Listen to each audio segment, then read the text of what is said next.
So we just finished installing this really cool project up in Altadena. Check it out with us as we make it go live. All right. Okay, so let's start at the service panel, and we'll work our way downstream. So first thing is to make sure that our breaker for the solar is turned on, and it is. So that's good. And then we're going to come over here. So this is the switch. This is the N-power switch. And this is in advance for when we add storage to the system, which will be sometime in the future.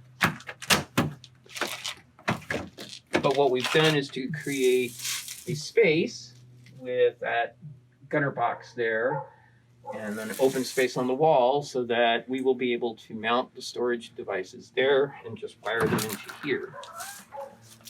So this is the switch, and it has a breaker for the solar, and eventually it will have a breaker for the storage. And here's the breaker that powers the backup load panel, which is over here. So right now, all of this is just acting as a pass-through.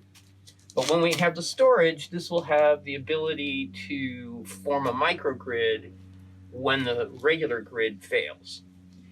Right now, that's not going to happen because we don't have that vital piece in the mix. But what we have done is to set the stage so that everything is ready when we get to that point. So now we can proceed. So we have the solar coming down off the roof in this conduit, and it lands inside this box, which is called a combiner box.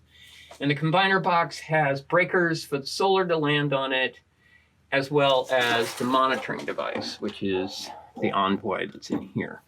And so we can power that up through this switch. Set a timer here first. Hey Siri, set a timer for 5 minutes.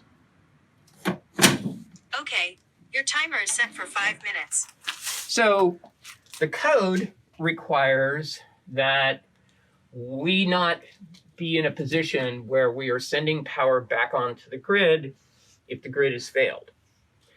And that's what that switch is for downstream, because it isolates us from the grid. So we're not ever going to be an island of energy back feeding onto the grid when the grid is down. What this device does, what the microinverters on the roof do, is that they wait to see if the grid comes back. So the fact that we had the AC turned off looked very much like a grid failure as far as those microinverters are concerned. And so they stay off.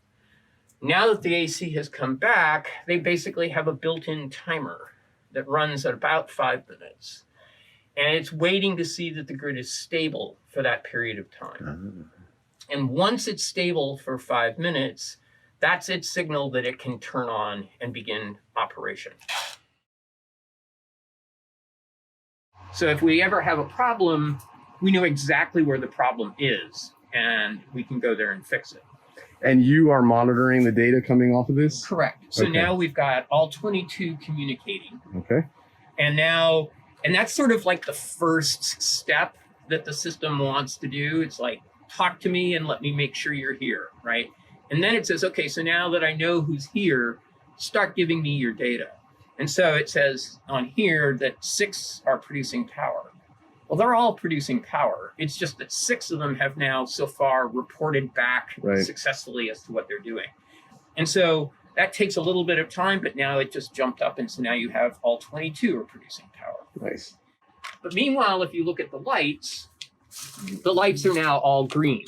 And that is because all of the microinverters are producing power and all of the microinverters are communicating. And that's exactly what we want to see. Nice. Hey, so thanks very much for watching. Hope you enjoyed this video, and thanks to our client Sean for shooting the video for us.